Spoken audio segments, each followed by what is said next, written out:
उत्तराखंड से इस वक्त बहुत बड़ी खबर। केदारनाथ में एक हेलीकॉप्टर हादसे का शिकार हो गया और 7 लोगों की जान अभी तक जा चुकी है। सूत्रों के मुताबिक हेलीकॉप्टर हादसे में 7 लोगों की मौत हुई है। हादसा जो है वो गरुड़ चट्टी के पास हुआ है। और आपको बता दें कि हादसे की वजह मौसम का खराब होना बताया जा रहा है। हादसे पर गृह मंत्री अमित शाह ने दुख जताया है। पुष्कर धामी ने भी ट्वीट किया है बाकायदा, और कोहरे की वजह से यह हादसा हुआ, यानी अचानक से मौसम बदला और उसके बाद ये बड़ा हादसा। अभी वहां पे फिलहाल यात्रा रोक दी गई है, यानी हेलीकॉप्टर से आप नहीं जा सकते हैं। क्या उन लोगों को अभी अलाउ किया गया है या नहीं, जो कि पैदल यात्री होते हैं या घोड़े का सहारा लेकर जाते हैं, कच्चर का सहारा लेकर जाते हैं, ये कुछ देर में हम आपको अपडेट करेंगे। लेकिन फिलहाल वहां से कोई भी हेलीकॉप्टर मूव नहीं कर सकता अगले आदेश तक। ये सबसे बड़ी और ताजा जानकारी है। तो ये बड़ी खबर इस वक्त की आपको बता रहे हैं। केदारनाथ के कपाट अब से कुछ ही दिनों बाद बंद होने वाले हैं। खुद प्रधानमंत्री नरेंद्र मोदी 21 तारीख को केदारनाथ पहुंचेंगे, लेकिन इस वक्त ये दर्दनाक हादसा हुआ है जिस पर गृह मंत्री अमित शाह ने भी दुख जताया है। मुख्यमंत्री पुष्कर सिंह धामी ने दुख जताया है, जिसमें 7 लोगों की मौत हो चुकी है। लेकिन अब जो है वहां पर एनडीआरएफ और एसडीआरएफ की टीम्स को भेज दिया गया है। अब पहले वहां पर डेड बॉडीज जो हैं उन्हें निकाला जाएगा और उसके बाद ये जांच पड़ताल की जाएगी ब्लैक बॉक्स के जरिए कि आखिर ये हादसा हुआ तो हुआ कैसे और क्या वजह रही थी। क्या सिर्फ खराब मौसम की वजह थी या कोई और भी। और वजह जानने को लेकर देखिए उत्तराखंड के सीएम पुष्कर सिंह धामी की ओर से भी साफ तौर पर कह दिया गया है कि इन्वेस्टिगेशन की जाएगी। खराब मौसम की वजह से हालांकि बताया जा रहा है कि हादसा हुआ है। अब से थोड़ी देर पहले हम आपको 4 तस्वीरें दिखा रहे थे। साफ तौर पर आप समझने की कोशिश कीजिए, क्योंकि आखिरी दौर है और लगातार वहां पर श्रद्धालुओं का, सैलानियों का पहुंचने का सिलसिला लगातार जारी रहता है और ऐसे में उपयोग किया जाता है, इस्तेमाल की जाती है हेलीकॉप्टर सर्विस। और ये दुखद हादसा। और ज्यादा जानकारी के लिए हमारे साथ सहयोगी दीपक बिष्ट भी जुड़ गए हैं। दीपक, 7 लोगों के मौत की दुखद खबर आ रही है, क्या और जानकारी? देखिए, बड़ा हादसा है और दर्दनाक है, क्योंकि जो पैसेंजर्स थे उनकी भी इसमें मौत हुई है और पायलट और को पायलट के साथ कुल 7 लोगों की उसमें होने की उम्मीद थी।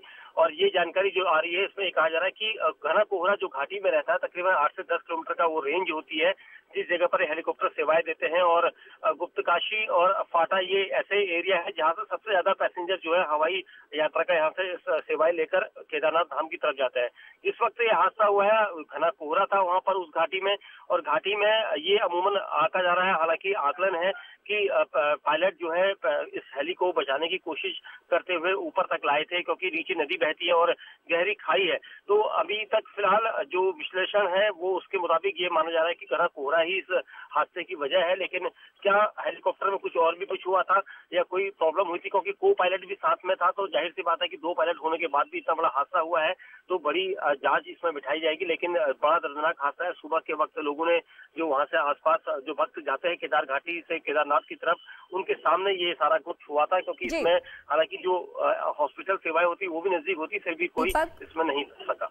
दीपक, हेलीकॉप्टर निजी था और अमूमन हमने देखा है ऐसी यात्रा के दौरान जहां पे बहुत अफरा तफरी होता है, लोग भी पैनिक होते हैं कि हमें जल्द से जल्द इसका टिकट मिल जाए, हमें जल्द से जल्द ऊपर जाकर दर्शन करना है। और इस आपाधापी में उन कंपनियों के ऊपर भी प्रेशर होता है। जो जांच का दायरा आगे बढ़ना है, उस जांच के जरिए यही पता चलेगा कि क्या कुछ तकनीकी खामी थी, उसको इग्नोर किया गया।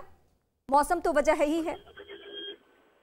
बिल्कुल, निश्चित तौर पर देखिए, जिस तरह से आपने बताया कि पैसेंजर्स की वहां पर आपाधापी रहती है, क्योंकि हर कोई सबसे पहले पहुंच जाना चाहता है और हेली सेवाएं जो है 8 से 10 मिनट का समय लेती है। और यहाँ पर अमूमन वजन भी, एक वेट जो होता है एक पैसेंजर का, वो बड़ा काउंट करता है। और जिस तरह से 7 पैसेंजर्स की यहाँ पर बात की गई थी, तो पायलट को मिला के तकरीबन 4 से ज्यादा लोग नहीं होने चाहिए, ऐसा वहां पर आकलन किया जाता है। और इसी वेट को लेकर वो लोग पहाड़ी की तरफ चढ़ते हैं।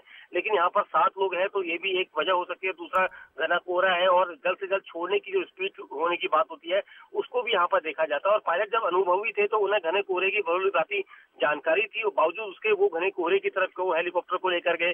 क्या कोई ऐसा फेलियर था, कोई पास ऐसा कोई सिस्टम ऐसा फेलियर हो गया था जिस वक्त ये हादसा हुआ?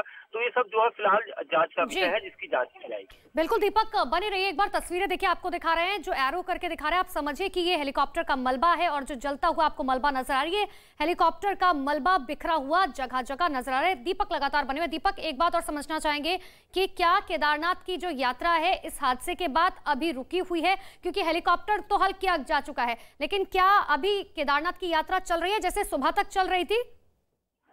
देखिए, केदारनाथ की पैदल यात्रा तो जारी है, लेकिन जो हेली सेवाएं हैं उन्हें रोका गया है, क्योंकि इस हादसे के बाद कुछ जो वहां पर मौसम था उसको देखने के बाद ही हेली सेवाओं को आगे बढ़ाया जाएगा, क्योंकि सुबह 6 बजे से ये सेवाएं रात के तकरीबन 6:30 बजे तक चलती है। अंधेरे से पहले तक ये सेवाएं चलती हैं, तो होल्ड किया गया है, रोका गया है, लेकिन अब कुछ देर बाद ये फिर सुचारू होंगी। बिल्कुल दीपक, बहुत बहुत शुक्रिया, आप नजर बनाए रखें, आगे भी इस पर आपसे अपडेट लेते रहेंगे। लेकिन जिस तरीके से तस्वीरें आप अपनी टीवी स्क्रीन पर देख रहे हैं हेलीकॉप्टर हादसे के बाद की, अंदाजा इसी बात से लगाया जा सकता है कि हादसा कितना भीषण रहा होगा। ऐसे में अब आपको और खबरें बताएंगे।